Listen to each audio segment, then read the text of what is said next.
Bienvenidos todos a un nuevo video en el canal de Nieto y yo, o sea, Natolan. Usualmente siempre preguntan, Nat, ¿el canal de Nieto es tuyo? La respuesta es sí y no. No es mío, Nieto es otra persona, gente. Este canal le pertenece a Nieto, ¿vale? Y yo solo colaboro con él para reaccionar cosas. Él las edita, él las sube y de paso le hace publicidad al canal. Porque sí, yo no soy una figura de YouTube. Yo estoy todos los días en Twitch por si quieren caerle, ¿vale? El día de hoy vamos a reaccionar a un video un poco curioso de un canal que a mí me encanta. Realmente lo veo más en TikTok, pero acá en YouTube también tiene videos muy buenos. El canal es de Juan Diego LB, así que todos los créditos para él y su video que se llama Inocentes, obligados a confesar algo que no hicieron. Esto me llama la atención, bro, porque, a ver, el tema de que hayan personas que no han hecho cosas, pero que tengan que aceptar que lo hicieron porque así les va a ir mejor en los juicios, es una cagada del tamaño de un planeta, de verdad. Y, lastimosamente, sí, ha pasado en la vida real, le han pasado a personas que claramente no hicieron nunca nada y que son súper inocentes, han tenido que pagar años y años en la cárcel por equivocación o por error, ¿vale? Entonces me llama mucho la atención este video por eso. Si les sirve de algo, les recomiendo seguir a este güey en TikTok, porque este güey sube en TikTok cosas muy chingonas. Ahí fue cuando lo conocí. Sin nada más que decir, comenzamos.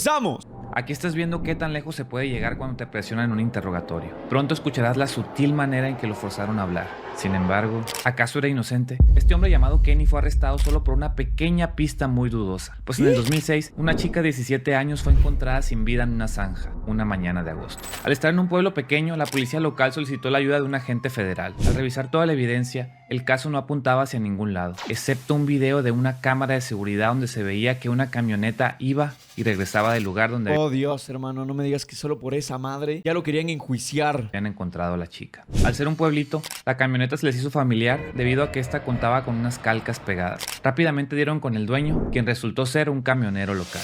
Al ser notificado, Kenny fue por voluntad propia a la estación para llevar su camioneta a que la analizaran y también dar su ADN para cooperar enteramente. Pero aquí la cosa se pondría muy dura. Los oficiales registraron a Kenny, el cual presentaba unas cuantas heridas de lo que parecían rasguños. Luego lo sentaron en la sala de interrogatorios. Aquí comenzaría el juego de policía bueno y policía malo. El oficial le contó que habían triangulado su ubicación por su teléfono y bruscamente comenzó a decirle: te darán una paliza, irás a la pena de muerte. El fiscal irá directo a la yugular. Pero si trabajas con nosotros ahora y resolvemos esto, nada de eso sucederá. Kenny se negó a hablar sin un abogado, a lo que el oficial respondió: Bro, si así son los policías en Estados Unidos, no me quiero imaginar cómo son los de acá de México.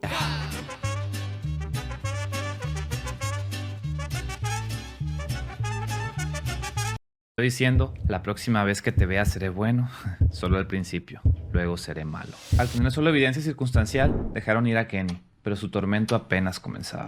La policía no se concentró en el novio de Casey, de quien más adelante se revelarían cosas sospechosas de su relación. En cambio, el ojo se centró en Kenny. Todos en el pueblo sabían que este había quedado viudo años antes, por lo que él solo se encargó de su familia. ¡No! Coño, qué triste. Kenny tenía una hija adulta, su hija mayor, quien no tenía absolutamente nada que ver con esto, pero aún así sería parte de la perdición de su padre.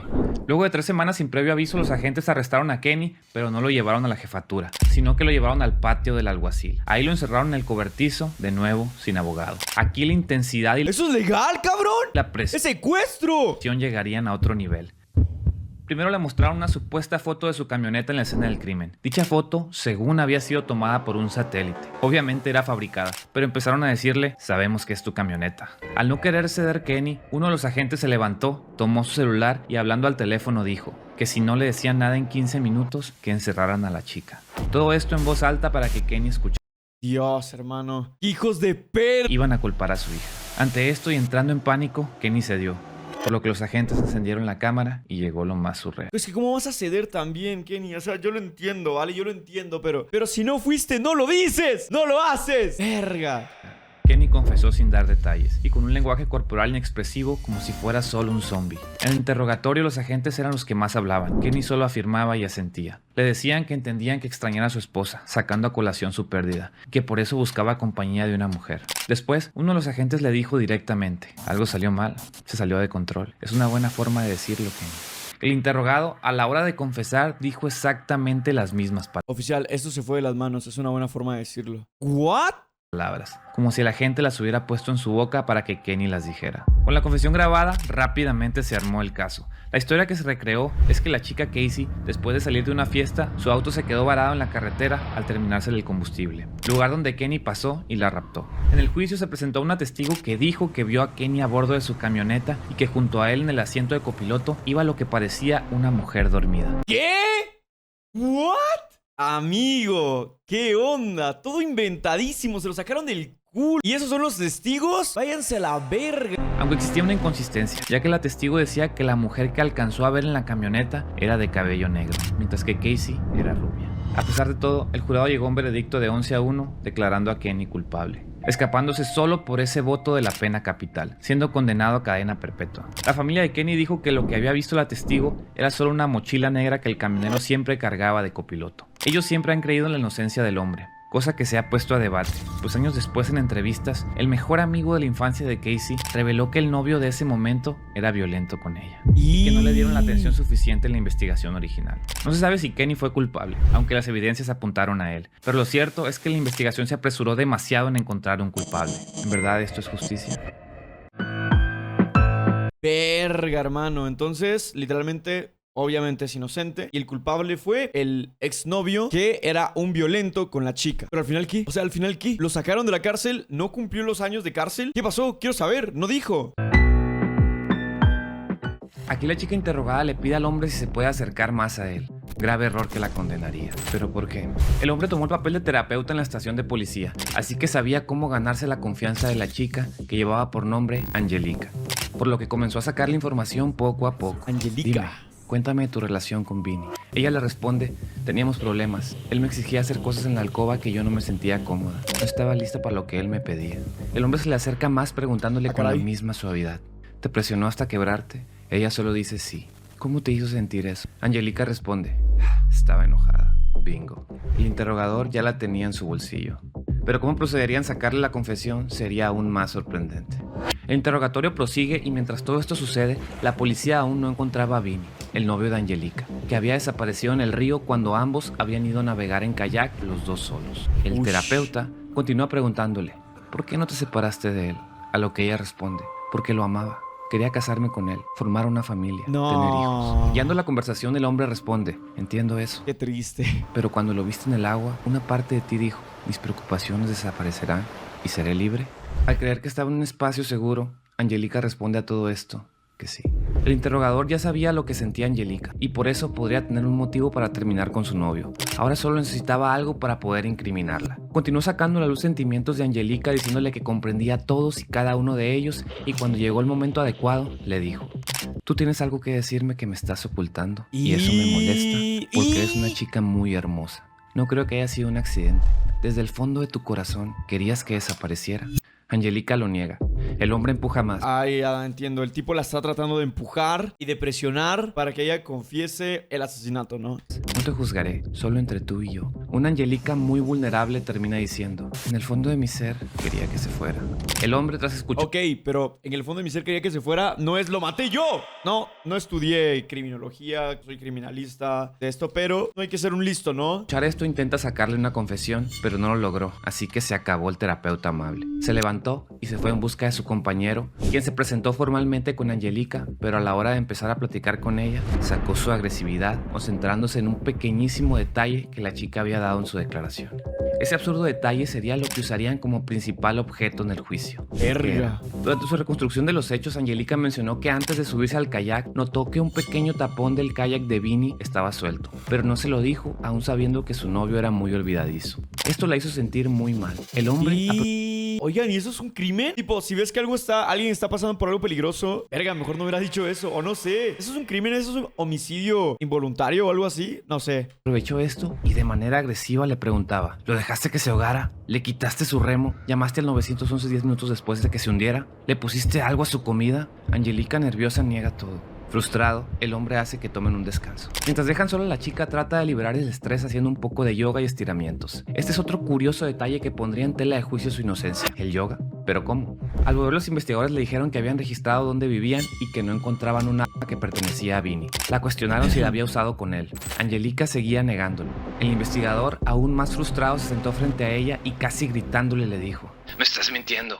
Y a ti misma. Sabemos que no dices la verdad. No te liberaré de esto hasta que admitas que acabaste con Vinny. Sacaste ese tapón para que sucediera. Angelica le pide que si por favor puede bajar su voz, que la asusta. Él continúa: Lo hiciste, lo hiciste, lo hiciste. Al final la chica cedió a la presión diciendo: Quería que desapareciera y ahora se fue. No me molesta, no me molesta, no me molesta. La sacaron del ¡Pero no ha confesado! cuarto arrestada. Claramente fue presionada a decir lo que dijo, pero salieron a la luz otros detalles que cuestionarían su inocencia. Al pasar los días, un pescador llamó al 911 diciendo que había visto algo flotando en el río Hudson de Nueva York. Al llegar las autoridades descubrieron que era Vinny. Los análisis descartaron cualquier ataque, pues lo que pasó es que se ahogó, pero para ese entonces el encargado de los análisis ya había visto todo el show mediático de Angelica y el kayak. Creyó la historia y colocó en su conclusión que Vinny había fallecido por ahogamiento, causado porque a su kayak le habían quitado un tapón.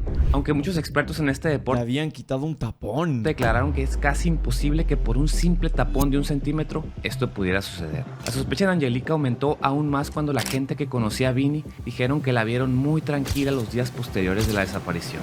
¡Y a la verga!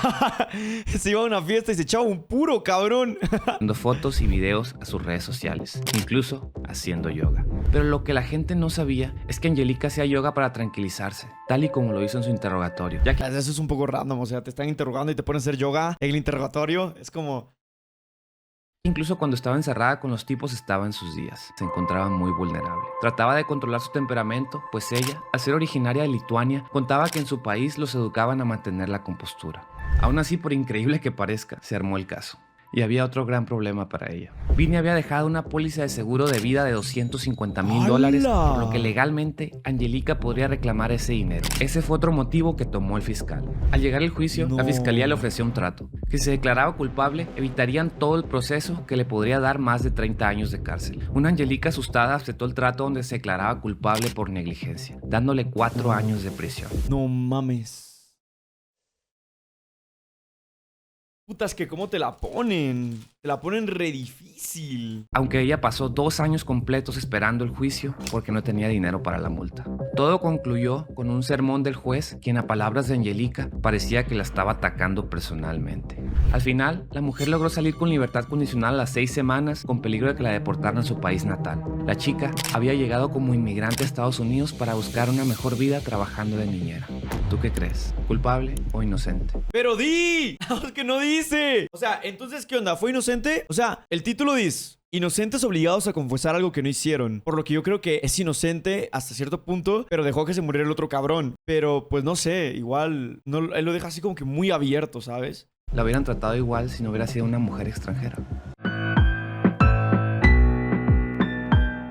Aquí la señora interrogada se retuerce hacia atrás ante la gente. ¿Pero por qué? En ese momento Karen no tenía idea que estaba siendo interrogada, sino que creía que era una simple entrevista de rutina con la policía, donde daba su testimonio del incendio que acababa de suceder en su casa el día anterior.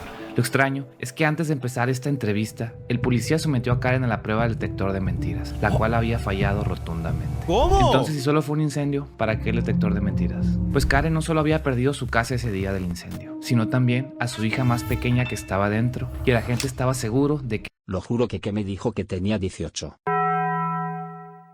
Era por los beats, bro. ella ocultaba algo. Pues mientras los bomberos acordonaban el área y revisaban los restos de la casa, uno de ellos notó algo extraño en la habitación de Robin, de tan solo 14 años. Un bidón de gasolina. Esto cambiaba todo. Ah, ok.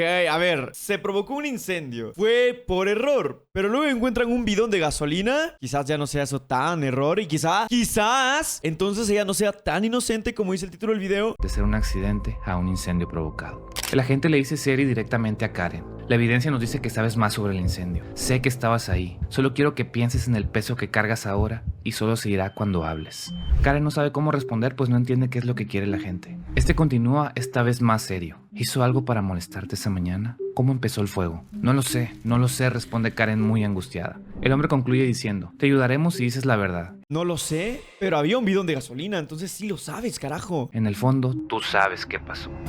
Consideren el estado emocional de Karen en ese momento donde acaba de perder a su pequeña. El agente, esta vez más agresivo, arremete diciendo: discutieron, ella vio el bidón de gasolina y te dijo, ¿qué vas a hacer con eso? Karen responde: no fue así, no ponga palabras en mi boca. El interrogatorio toma un descanso. Pareciera que Karen estaba siendo incriminada sin tener ninguna razón. Sin embargo, en el juicio se revelarían detalles que pondrían en duda su inocencia. El interrogatorio continuó y se alargó hasta las 10 horas, terminando con una Karen totalmente exhausta y llevada al hospital psiquiátrico por su esposo debido 10 horas, mamón. 10 horas. a una crisis nerviosa. Yo me acuerdo cuando me secuestraron en el aeropuerto, y esto es una historia 100% real. Me secuestró la policía mexicana o las autoridades mexicanas del aeropuerto cuando me estaba mudando al país. Porque vine yo, o sea, vine sin nada, sin nadie. Me secuestraron para, no sé, y pasé como 4 horas secuestrado ahí, cabrón. Y porque creo yo que tuve suerte, porque nos dijeron de que saldríamos, porque habían varios ahí, cuando se les diera la regalada gana. Luego le pregunté yo a la policía de que a qué se refería con eso, y me dijo que a veces se tardaban días. ¿Y por qué me agarraron? A día de hoy no lo sé, ¿vale? Supongo que agarran personas que se ven sospechosas o que simplemente se ve que van a hacer algo raro. Por ejemplo, yo me iba a mudar, pero yo cuando me mudé acá, me vine con la residencia,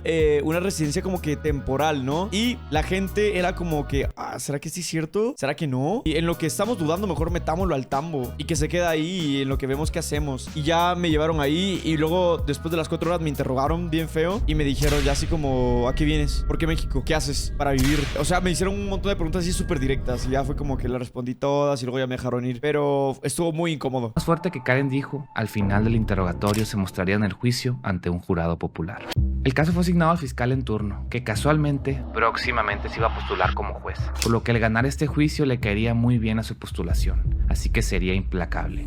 En la audiencia se armó toda una historia. Se llevó al extremo la relación turbulenta madre-hija adolescente. Se revelaron detalles que Robin era una adolescente problemática y que Karen hacía todo lo posible para mantenerla a raya, que no escapara o cometiera locuras como las chicas de su edad.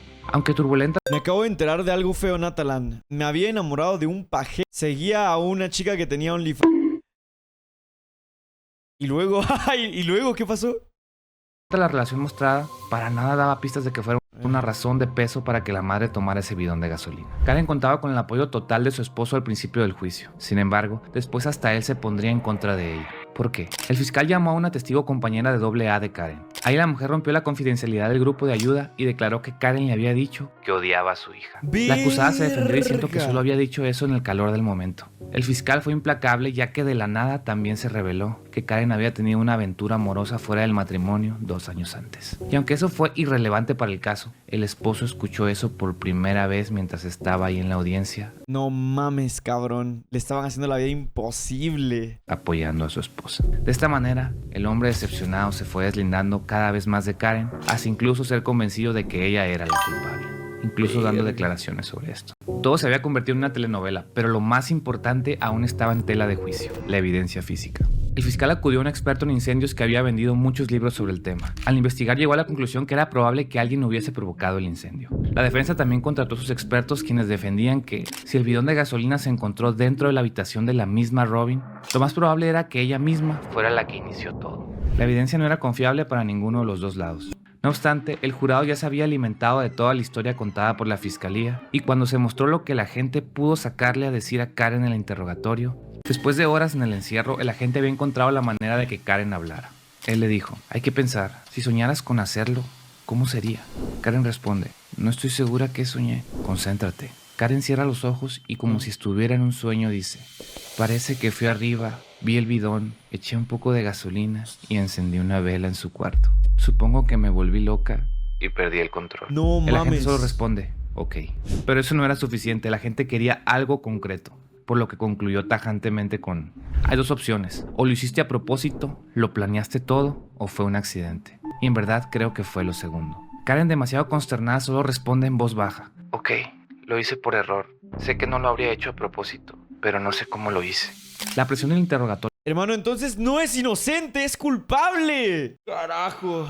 fue inmensa. Karen negó todo diciendo que fue manipulada por el agente para decir esas palabras. Por otra parte, el jurado ya había observado toda la historia y, sin complicarse mucho, deliberó en menos del tiempo esperado, declarando a Karen culpable en primer grado, dándole cadena perpetua, sin pruebas físicas, solo una historia muy bien contada. Han pasado más de 20 años del encierro de Karen, quien aún clama su inocencia. pero ya le han negado todas sus oportunidades de apelación. Sus amigos aún la visitan y la tratan de animar, pero se ha quedado sola. ¿Existe en verdad la justicia o solo es interés? Pero ¿justicia de qué? No estoy entendiendo. O sea, ¿por qué habría justicia? Ella fue mala, ¿o no?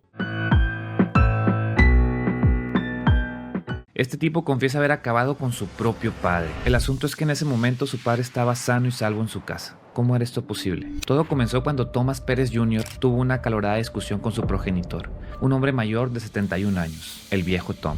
Después de esto, el papá de Thomas salió de la casa junto a su mascota Margo para recoger un paquete de la oficina de correos. Pasaron las horas y llegaron las 10 de la noche. Margo regresó sola arrastrando su correa y ante esto, un Thomas un poco preocupado llamó a la oficina de paquetería, a los vecinos e incluso lo fue a buscar a los parques, pero no estaba en ningún lado. Así que se fue a dormir pensando que seguramente su padre, quien a pesar de que ya estaba mayor, era un romántico empedernido. Así que probablemente estaría pretendiendo a alguna señora de por ahí. Al despertar al día siguiente, Thomas notó que su padre aún no había regresado, por lo que ahora, Usaban la media película de Click, hermano.